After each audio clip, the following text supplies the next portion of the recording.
আপোনালোকক এই মুহূৰ্তত দেখুৱাইছো এটা ভয়ংকৰ ঘটনা সংঘটিত হৈছে সেই সন্দৰ্ভত আমি আপোনালোকক জনাবলৈ চেষ্টা কৰিম উল্লেখ যে ৰমজানৰ পূৰ্বে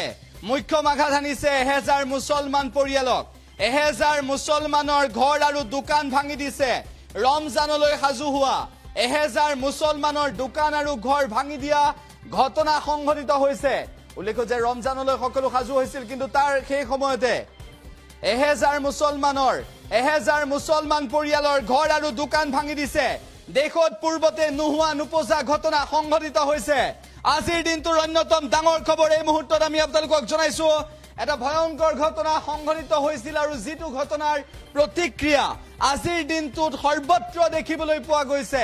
1000 মুছলমানৰ ঘৰ আৰু দোকান ভাঙি দিছে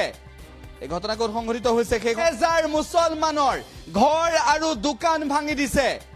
এই ঘটনা ক'ত সংঘটিত হৈছে সেই সন্দৰ্ভত জনাম কিন্তু তাৰ পূৰ্বে উল্লেখ কৰিব বিচাৰিছো যে 1000